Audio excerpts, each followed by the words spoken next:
Get your popcorn ready. I'm serious. Grab it, because it's time for the Daaang DL podcast. You know what it is. We talk hoops, headlines, everything in between, and we keep it real. Let's go.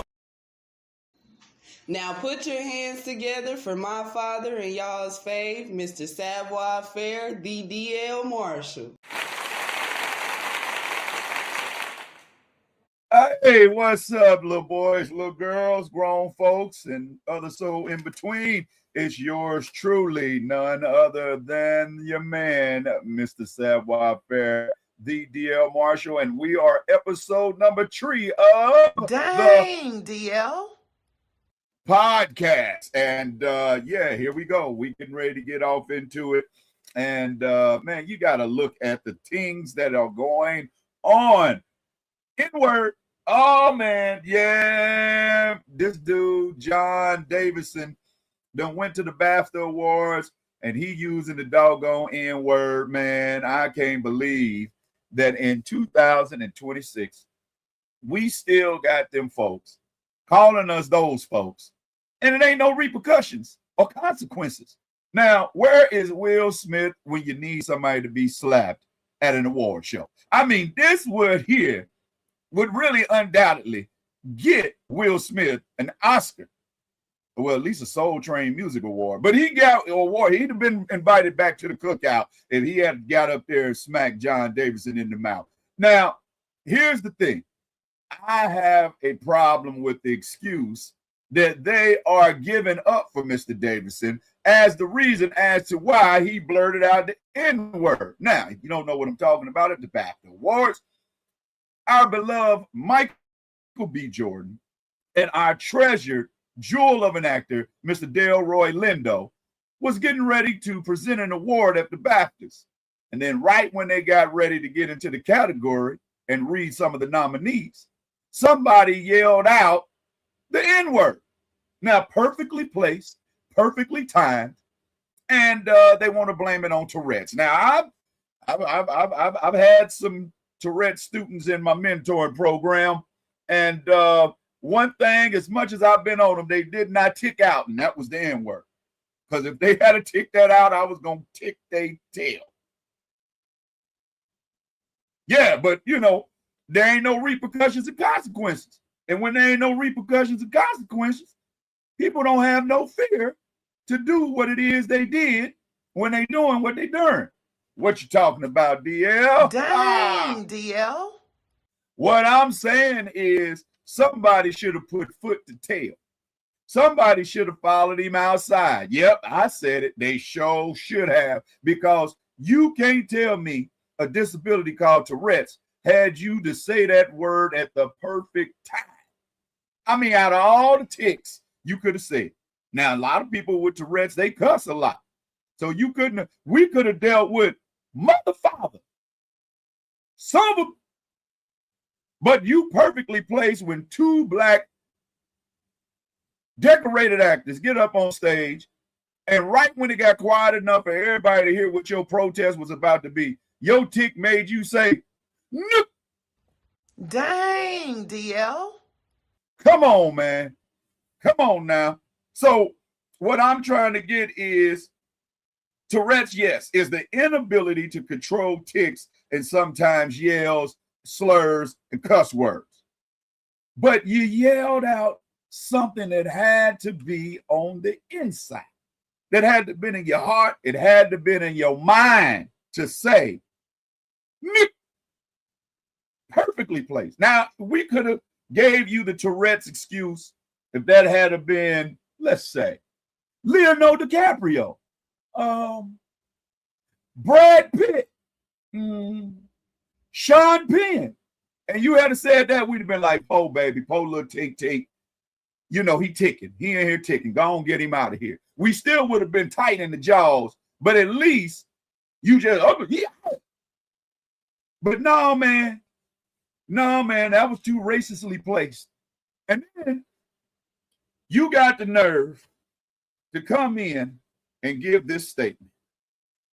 I would have appreciated it if reports would have explained the whole context, that the N-word was only one of 10 words I used inappropriately or offensively.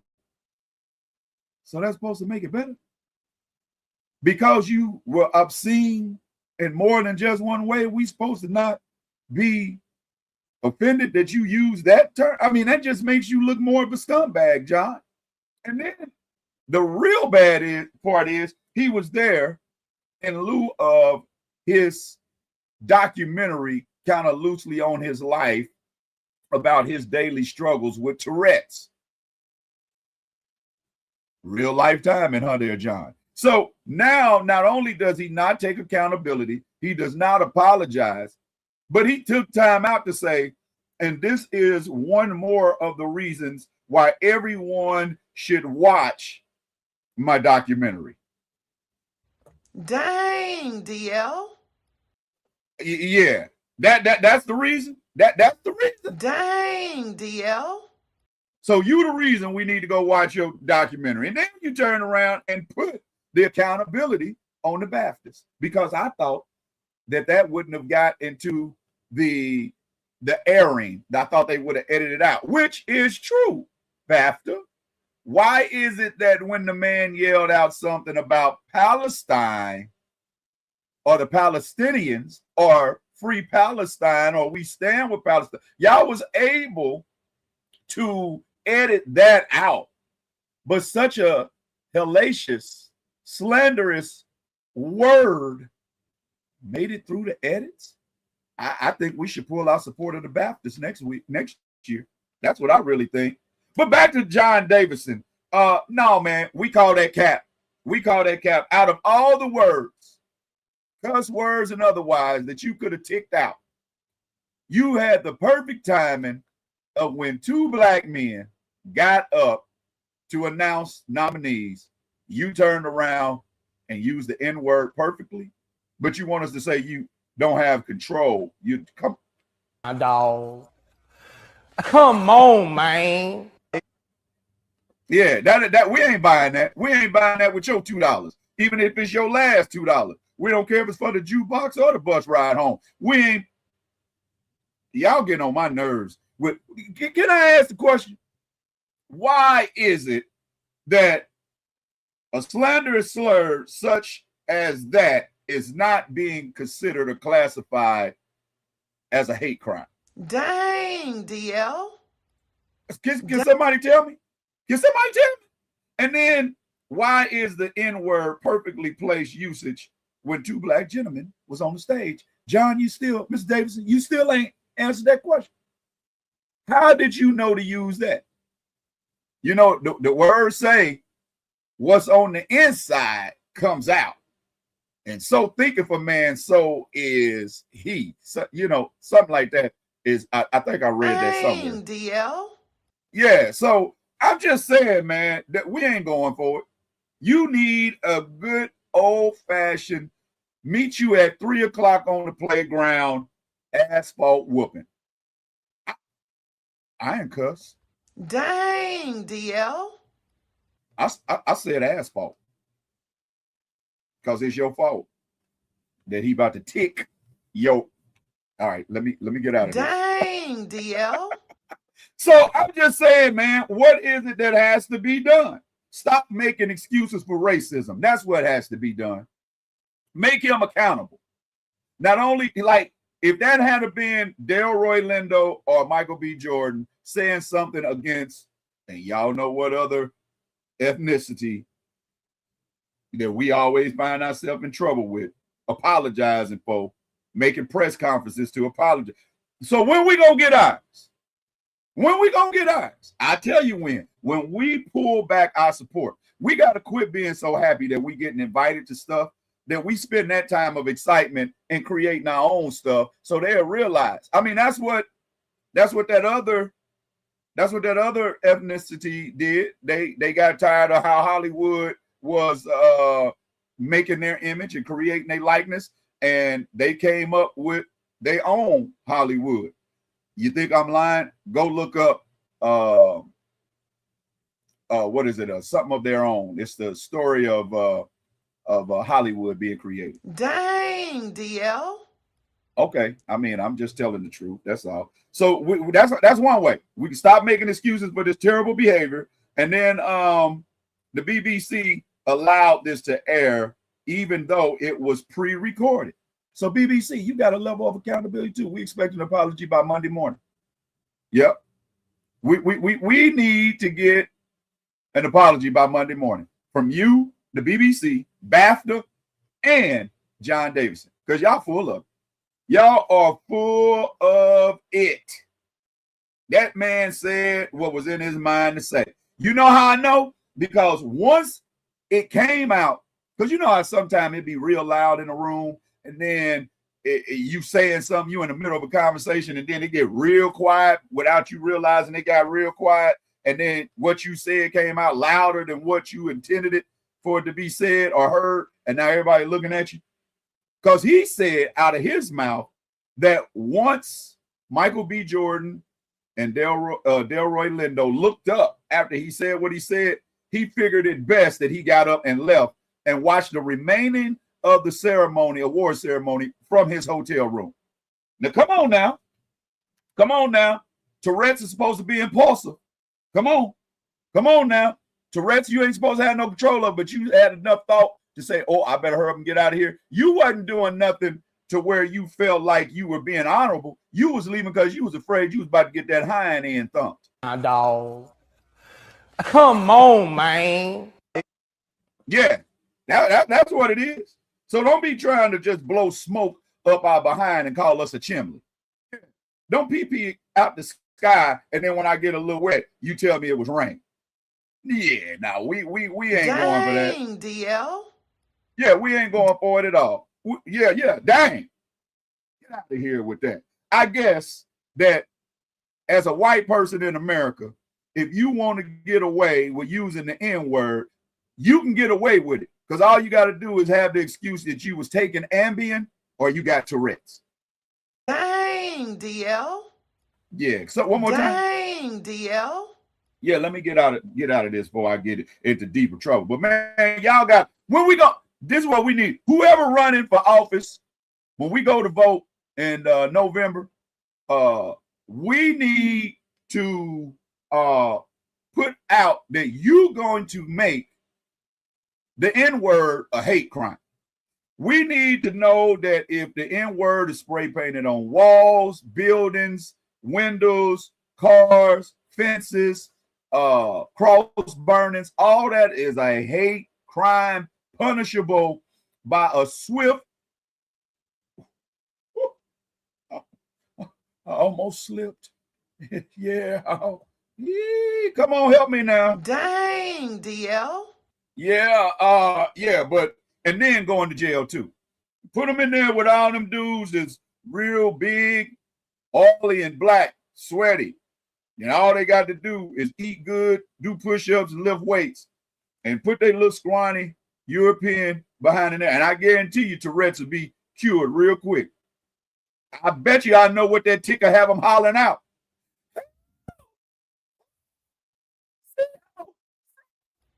Bubba Dang, DL. Yeah, y'all tripping, man. All right, moving right along so we can get up out of here. Don't want to hold you long. Thank you for joining us in your midday. A lot of news been told about Trent Williams. Now, how this came about is a young lady said she saw some information about Trent Williams taking this young lady to the NFL honors, and she was triggered to do research because they said Trent Williams and friends, not Trent Williams and wife. And she realized that Trent Williams had a wife, and she thought it was odd that they would call her friend instead of his wife. So she looked up the young lady that is his wife by her name because she knew the wife's name. And then all of a sudden, she realized that the woman pictured under his wife's name wasn't the woman pictured next to him at the NFL honors. It's always that nosy one that ain't got nothing better to do than look off in your business and cause you a whole heartache. Dang, DL. That girl ain't had no business in his business like that, but since she did, I digress. All right, so she went and she looked up that this young lady happened to be, as she classified her, Trent Williams' side piece. Now, if you don't know who Trent Williams is, he's probably the best defensive tackle in all of football for the San Francisco 49ers. And he was at the NFL Honors where they award, all the different individual awards, which he probably was up for one. And took this young lady that wasn't his wife. Now, a lot of people is on his head for a few reasons that I will divulge. All right, so they were saying that he was dirty, he was low down because him and his wife suffered a stillborn birth in 2024. But they do also realize in notes that Trent Williams and his wife also, she filed for divorce and then turned around and redacted or restracted or pulled back her decree for divorce. She said, I guess they was going to work it out, try to do it once more and again. Well, they got 4 kids, and people like, you got that woman at home with 4 babies, and she lost the 5th while you out here gallivanting with your side piece. Well, we don't know if Trent was with his side piece or if that was his new relationship. Dang, DL. We don't know that. We don't know if she said, you know what, I done tried this, I don't want to try it no more, and they done decided that. We don't know, because this is what I'm gonna say. It take a very bold or yet ignorant, one or the other, very bold or very ignorant individual to be married to a sister, and you take your side piece around all y'all mutual friends. Because, as long as Trent been in the NFL, they done met his wife before. She done been to a couple of one of them. You feel what I'm saying? And so for him to be either that bold or that ignorant, or maybe he just that rich. Because DL say, the more money you got, the more you can get away with. Dang, DL. The more money you got, the more understanding she'll be. Dang, DL. But I digress. So we turn around and we look at this. I'm like, okay, she do all this research, and my thing is this. The man ain't cheating on you if he cheating. Yeah, legally he married, so technically I guess he would be stepping out with his mistress, but you don't know where they are in their marriage. We don't know. All I know is they put it out there and it made me go, dang. What it made me say? Dang, DL. It sure did. Boosie, what else it make me say? Dog. Come on, man. It sure did. Yeah, because I'm like, come on, Trent. Come on, man. You can't be this careless. And boy, if he done got to that level, I don't give a care. Boy. And then, so who knows? They may be together, they may not be, but that's their business, that's their household, that's their marriage. But I'm just gonna say this, Trent. Man, I sure hope that y'all got a mutual understanding of the goings on before you got outside like this. Because for that woman to be at home with 4 babies and y'all lost the 5th to a still, but that's kind of that's great. Me, oh my God. Dang, DL. DL didn't do it, Trent did it. What him and me for? But I'm just gonna say, when you're in the NFL, it's taxing. It's taxing. I would tell any young man, I told a couple of young men that I've coached and elevated, and some of the young women that went overseas, don't get in no relationship when you like 23, 25, 27, 29, 35. If you still playing and you got all this at you, I'm talking about whether you a male or female professional athlete, it's going to be thrown at you by the pounds. Don't ask me how I know, because we ain't talking about my business. We talking about Trent. Dang, DL. But I will say this. Temptation is grand when you got that kind of moolah. And girl was fine. Man, I know they say pretty only skin deep, but her skin sure is pretty. Dang, DL. I mean, she exfoliates. She takes care of her skin. That's what I was talking about. Yeah. So Trent, come on, man. Don't be so hard on us. Don't make it look so bad. So yeah, that's what we're gonna get out of here on. If you are married and you don't want to be married no more, all you got to do is go outside with your side piece, because that would definitely end the relationship. Maybe, unless you rich. Because if you rich, then you might be outside for real, because she getting half your stuff. Dang, DL. And comes to find out, in America, to all my black folks, you know, white folks can call us the N-word anytime they get ready. There ain't gonna be no repercussions or no consequences, as long as they on Ambien or they got Tourette's. All right, man, to the next time. This has been your man, DL Marshall, and this has been another episode of Dang, DL. Podcast. And don't y'all dare miss another episode. If you haven't yet, please subscribe to the Marsh Media Network right here on the YouTubes. And you can catch the DL's Backstage Pass. You can catch the Curve Effect. We'll be coming on a little later on today. Y'all make sure y'all keep it locked where you got it. Till the next time, I'll see ya. Ladies and gentlemen,